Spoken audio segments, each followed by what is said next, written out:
자, 오늘은 예수님은 누구신가 두 번째 설교 시간입니다.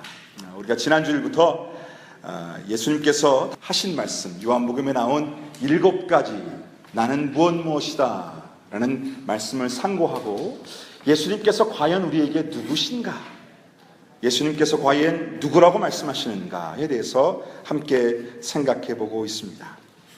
지난 주일에는 우리가 요한복음 6장 35절의 말씀을 가지고 예수님께서 생명의 빵이다 라고 말씀하시는 것을 우리가 상고해 보았죠. 우리가 그 말씀을 살펴보면서 빵과 기적을 더 원하는 사람에게 내가 바로 빵이다 라고 말씀하심을 통해서 우리 인간들이 원하고 바라야 될 것은 예수님께서 만들어주시는 빵이 아니라 예수님 자신을 빵처럼 받아들여 예수님과 관계 맺고 예수님과 함께 사는 삶이 우리에게 필요한 것이다 라고 말씀드렸습니다. 오늘은 그 두 번째 시간으로 우리가 8장 12절에 나온 예수님께서 당신을 가르쳐서 나는 세상의 빛이다 라고 말씀하신 것을 우리가 함께 살펴보려고 합니다. 정확한 말씀을 이렇습니다. 예수께서 또 말씀하여 이르시되 나는 세상의 빛이니 나를 따르는 자는 어두움에 다니지 아니하고 생명의 빛을 얻으리라. 제가 지난 여름에 저희 가족들과 함께 비치 한 3번 정도 나갔습니다. 이 연합감리교회 목사가 되면 좋은 점이 하나가 있는데, 연합감리교회 목사가 되면 뉴저지 연회에 있는 양로원 사역부에서 매해마다 오션 그로브 비치 패스를 공짜로 줘요. 올해도 그 비치 패스가 와서 저희 아이들과 함께 한 서너 번 정도 비치에 나가서 쉬는 그런 일을 맞이했었습니다. 여러분, 그 해변에 나가시면 여러 가지 많이 꼭 챙겨가셔야 되죠. 꼭 챙겨가셔야 될 것 중에 이거를 꼭 챙겨가셔야 됩니다. 그죠? 이게 뭐죠? 이게 저 집사람 건데 들어가진 않아요. 들어가진 않아요. 이유는 잘 모르겠는데 해변에 있는 그 햇살이 다른 데 있는 햇살보다 훨씬 더 강합니다. 그래서 이거 선글라스를 가져가지 않으면 아주 낭패 보기가 쉽상이죠. 그런데 선글라스를 가져가도 낭패 보기가 쉽습니다. 왜냐하면 선글라스를 쓰고 있으면 아무리 햇살이 강렬해도 그 햇살이 강렬하다는 느낌이 들지 않아요. 제가 처음 아이들과 함께 우리 오션 그로브에 갔었을 때 아예 주차장부터 선글라스를 쓰고 들어갔습니다. 그랬더니 얼마나 이 햇살이 밝은 것이 느껴지지가 않더라고요.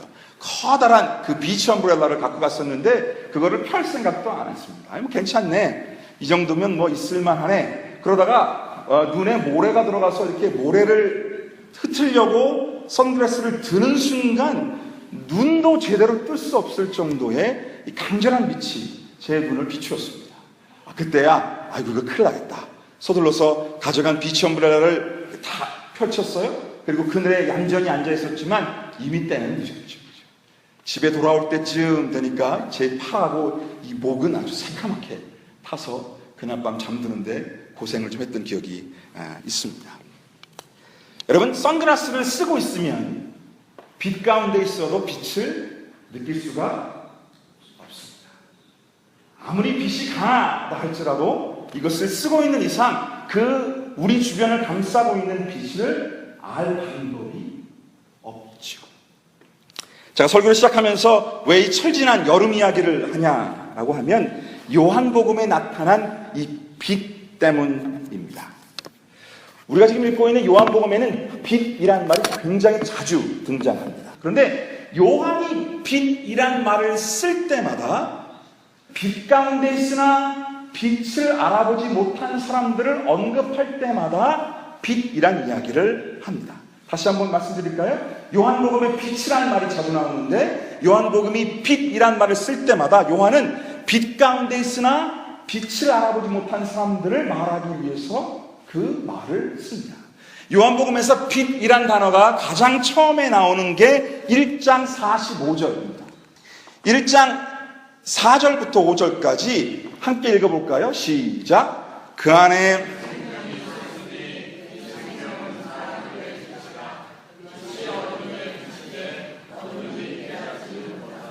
자, 여기서 말하는 빛은 말씀 안에 있는 생명입니다. 그런데 이 빛이 어두움을 비추었어요. 그러나 어둠이 깨닫지 못합니다. 그 조금 더 가면 1장 9절부터 10절까지 말씀 한번 또 읽어볼까요? 시작.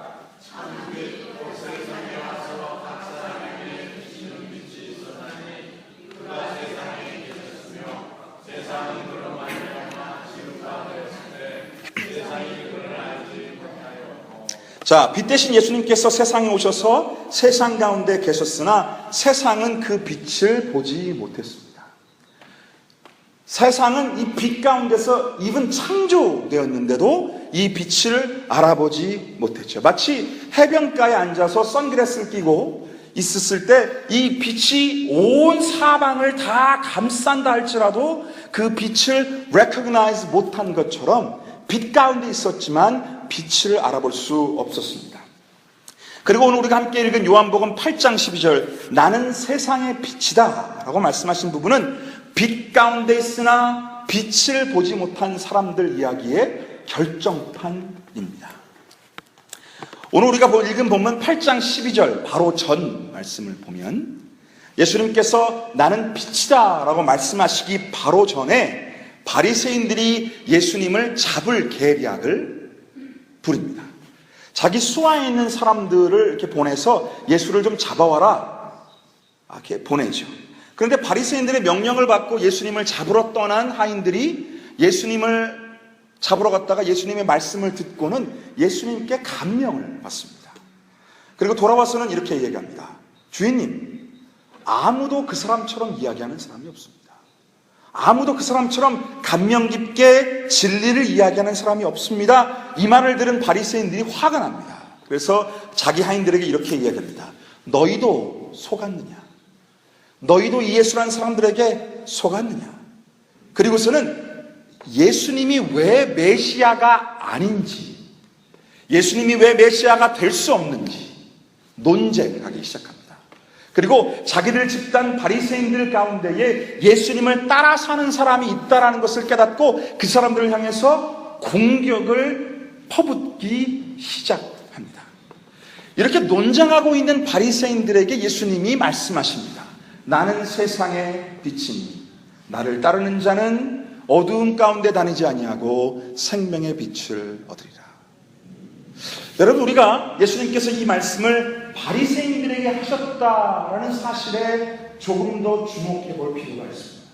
다른 사람이 아니라 바리새인들, 특별히 바리새인들이 예수님이 왜 메시아가 아닌가라고 서로 이렇게 논쟁하고 있었을 때에 그 사람들에게 예수님께서 하신 말씀이다라는 것을 기억할 필요가 있어요.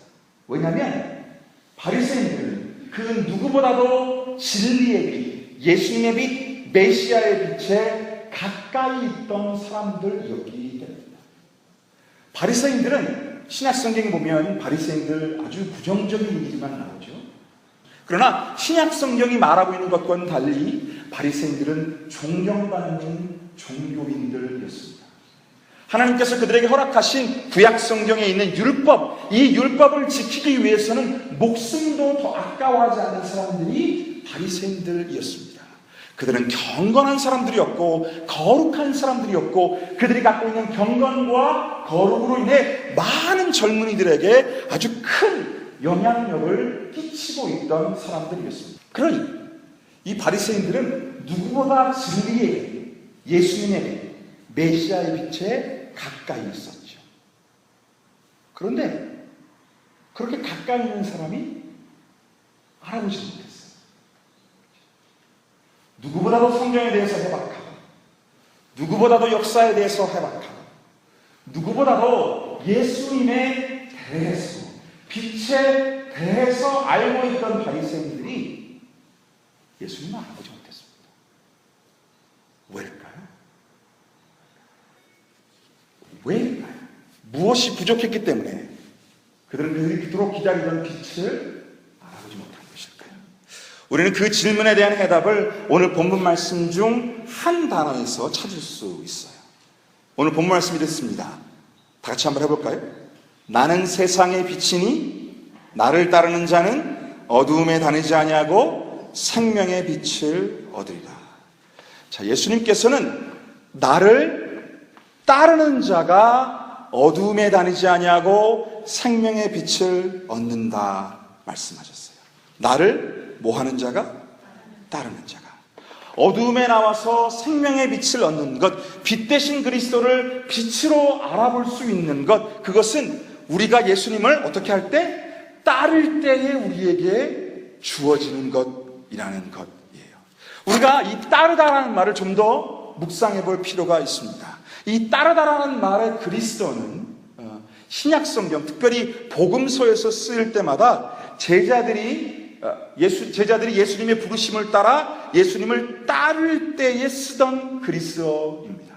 물론 이 물리적으로 몸을 가지고 누구를 쫓아가다, 누구를 이렇게 체이스하다라는 말로 쓰이긴 하지만 신약성경에서 이 따르다라는 말을 썼을 때는 누구의 삶, 누구의 가르침, 누구의 진리를 모방한다라는 말입니다. 그런데 우리가 말하는 쉬운 말로 하면 뭐예요? 그의 제자가 된다라는 말입니다. 여러분, 예수님의 제자들이 예수님의 부름을 받아 예수님을 따르기 전에 모두 다 똑같이 한 일이 하나 있습니다. 예수님이 나를 따르라 부르셨을 때 제자들은 자신들이 예수님을 만나기 전의 삶을 다 버려두고 쫓았습니다. 베드로와 그의 친구들은 자신들이 어부였을 때 사용하던 배와 그물을 어떻게 해요? 버려두고 예수님을 쫓았습니다. 세리였던 마태는 예수님께서 부르실 때 그 하이페인 잡, 그렇죠? 세리 집을 버려두고 예수님을 쫓았습니다. 그들이 예수님을 만나기 전에 삶을 버려두고 예수님을 쫓았다라는 이야기는 그들을 예수님 만나기 전에 그들을 지배하고 있었던 삶, 그들을 지배하고 있었던 진리, 그들을 지배하고 있었던 세계관, 그들을 지배하고 있었던 관념, 그 모든 것들을 다 버려두고 예수님을 쫓았다라는 것이에요. 물론 한 사람의 생각이나 한 사람의 신념이 마치 자동차를 옮겨 타듯이 여기에서 저기로 옮겨 탈 수는 없습니다. 그러나 예수님을 따르기로 결단했을 때에 제자들은 그동안 자신들을 지배하고 있었던 생각, 관념에서 이해되지 않는 한 발을 뗀 것입니다. 이해될 수 없고 한 번도 떼보지 못했지만 그동안 자신들을 붙들고 있었던 믿음과 관습과 세계관에서 한 발 떼어서 예수님을 따라가기 시작한 것입니다. 누군가를 따르기 위해서는 그렇게 자기가 여태까지 살고 있던 삶에서 한 발 밖으로 나와야 합니다. 바리새인들이 그리스도를 보았지만 그 그리스도를 빛으로 받아들일 수 없었던 이유, 따르지 않습니다. 그동안 자신들을 지배하고 그동안 자신들을 이끌어왔던 자신들의 생각, 관습, 월드뷰에서 한 발 디뎌서 예수님께로 가지 않았기 때문입니다. 자신들의 생각에 따라서, 자신들의 신학에 따라서 예수님의 말씀을 평가했습니다. 그러나 따르지 않았습니다. 자신들의 생각 체계를 가지고 예수님이 얼마나 좋은 사람이고 예수님이 얼마나 훌륭한 사람인지를 심판하고 이벨리에이트 할 수는 있었습니다. 그러나 예수님 말씀에 진리가 있고 예수님 말씀에 생명이 있다는 것을 깨닫고 예수님을 따라서 자신들의 신념 밖으로 나오지 못했습니다. 그러므로 바리새인들에겐 예수님이 좋은 선생님, 좋은 종교 지도자, 좋은 철학자일 수는 있었지만 빛이 되지는 못했습니다. 사랑하는 여러분, 따르지 않으면 볼 수 없습니다. 가까이서 그 빛을 평가하고 그 빛을 볼 수는 있지만 그 빛을 따라 사는 삶이 없으면 그 빛을 알아볼 수 없습니다. 그를 아는 것으로는 충분하지 않습니다. 그를 그저 바라보는 것만으로는 충분하지 않습니다. 내 생각, 내 삶, 내 관습으로부터 벗어나서 한 발 그를 따를 때에 비로소 보이게 되는 빛이 예수님의 빛입니다. 이 말을 뒤집어 보면 우리가 사는 세상 가운데서 예수님께서 빛으로 빛나고 있지 않는 이유는 예수님을 아는 사람은 많으나 예수님을 따르는 사람은 적다는 이유이죠. 그 어떤 시대보다도 우리는 예수님에 대해서 잘 알 수 있습니다. 예수님에 대한 학술쌤이나 예수님에 대한 책, 예수님에 대한 문헌 이루 말할 수 없을 정도로 많이 있습니다. 그러나 그렇게 예수님에 대한 많은 정보를 알고 있음에도 불구하고 예수님께서 우리 삶 가운데 빛으로 빛나지 못하는 이유, 예수님을 따르는 자가 적기 때문입니다. 지난 9월 1일에 시애틀에서 목회하는 한국 한의 1.5세가 책을 한 권 출판했습니다. Overrated, 너무 과장하게 이름 붙여진 이란 책을 이름을 가진 이 목사는 그 시애틀에 있는 쿼스트 처치라는 교회를 담임하는 조유진 목사입니다. 이 조유진 목사는 One Day Wage라는 자선단체를 설립하고 전 세계의 극빈자들에게 도움을 주고 있는 목사입니다. 이 조유진 목사가 쓴 책 Overrated라는 책은 아주 도전이 되는 책입니다. 이 책에서 조유진 목사는 이렇게 편하게 소파에 앉아서 정의를 이야기하고 사랑을 이야기하고 하나님의 말씀을 이야기하면서 막상 정작 참여하고 희생하고 자기 살을 깎아서 하나님의 정의를 이루어야 된다는 것을 싫어하는 기독교인들을 비판하고 있어요. 뭐라고 얘기하냐면 하나님의 정의는, 하나님의 말씀은 페이스북에 라이크를 누르고 좋아요를 누르고 트위터에 예수님을 팔로우 한다고 해서 예수님을 따라 사는 삶이 아니다 라고 정확히 말하고 있습니다. 그래서 그 책에 그가 이렇게 비판하고 있습니다. 세상을 바꾼다라고 말하는 것은 쉬운 일입니다. 또한 세상이 바뀔 필요가 있다라고 말하는 것도 쉬운 일입니다. 이것 바꿔야 되고 저것 바꿔야 된다라고 말하는 것은 쉬운 일입니다. 그러나 자기 자신을 바꿔라라고 말하면 그 누구도 좋아하지 않습니다. 그리고는 유명한 러시아의 극작가 톨스토이의 말을 인용합니다. Everyone think of changing the world, but no one think of changing himself. 조유진 목사는 6살 때 미국에 와서 시애틀에서 교육받고 프린스턴 세미나리에서 아주 좋은 신학교육을 받은 목사입니다.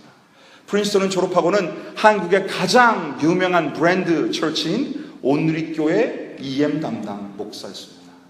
누구나 다 부러워할 포지션에 앉은 목사이죠. 그러나 이 목회자로서 성공 가도를 달리고 있던 조유진 목사가 2009년에 깊은 기도 중에 그의 아내와 함께 그 당시 자신들의 1년 인컴이었던 6만 8천 불을 전부 다 도네이션하기로 결정합니다. 풍요로운 것은 아니었지만 부족한 것 없이 살았던 이 조유진 목사 가정에 이 1년치 봉급을 다 도네이션하고 아주 큰 어려움이 왔습니다. 자신들이 살고 있던 집을 서브리스로 남에게 주었고 아이들이 하고 있던 피아노 레슨, 음악 레슨, 태권도 레슨 다 컷다운 했습니다. 그리고 자신들은 집이 없으니까 1년 동안 친구 집, 가족 집을 전전하면서 1년 동안 살았습니다. 이 모든 과정이 참 불편했습니다. 생활비 없이 1년을 산다는 것이 어디 쉬운 일이겠습니까? 꼭 이렇게까지 해야 되나 의문이 들었습니다. 근데 그럴 때마다 기도할 때마다 하나님께서 이 일을 원하신다라는 확신이 들었고 그 확신으로 인해 그렇게 살 수 있었습니다. 1년 동안 이 모험을 통해서 조유진 목사는 아주 큰 배움을 하나 얻었습니다. 그것은 바로 세상을 변화시키기 전 하나님은 나를 변화시키기 원하신다 라는 것을 깨달았습니다. 그가 이렇게 쓰고 있어요. 하나 더 인용해 볼까요? 나는 우리가 세상을 변화시켜야 된다는 아이디어를 좋아하고 세상을 변화시키는 구체적인 일을 싫어할까 봐 두렵습니다. 그리고 우리는 세상을 변화시켜야 된다는 그 생각에 동의하지만 그 세상을 변화시키는 과정에 나도 포함되어 있다는 사실을 잃어버릴까 봐 두렵습니다. 여러분, 조유진 목사는 예수께서 세상에 빛 되신다는 것을 알고 있었습니다. 그러나 그 빛 된다는 것을 아는 것으로는 충분하지 않았습니다. 예수님이 세상에 빛 되시고 그 빛이 자신을 변화시킬 수 있도록 허락했을 때에 예수께서 정말로 빛이 되셨습니다. 빛인 것을 알고 있고 빛인 것을 설교할 때는 부족합니다. 온 마음을 열어서 그 빛이 내 머릿속에 있는, 내 가슴 속에 있는 어두운 구석구석을 변화시킬 수 있도록 허락할 때에 정말로 예수님이 그에게 와서 빛이 되셨습니다. 그가 68,000불을 들여서 세운 원데이 웨이지라는 단체는 지금 7명의 이라크 어린아이들에게 심장 수술을 도와주고 있습니다. 그리고 미얀마에 있는 아이들에게 말라리아 이 퇴치 예방 접종을 놔주고 있습니다. 그 외에도 40개국의 어려운 사람들을 찾아가서 하나님의 빛을 비추는 사역을 감당하고 있습니다. 선글라스를 쓰고 있으면 빛 가운데 있어도 빛을 보지 못합니다. 여러분 어떤 선글라스를 쓰고 계십니까? 난 안 된다. 이것이 내가 믿어왔던 바다. 이것이 내가 믿는 교회다. 혹시 그런 선글라스를 쓰고 계시지 않습니까? 이렇게 돼야만 한다. 내 뜻대로 돼야만 한다. 라는 선글라스를 쓰고 계시지 않습니까? 여러분 빛이 없어서 빛을 못 보는 게 아닙니다. 우리가 이 두꺼운 편견과 오만과 자만과 무엇보다 편안함에 선글라스를 쓰고 있기 때문에 빛을 보지 못합니다. 벗으십시오. 벗으면 보이십니다. 함께 기도하겠습니다.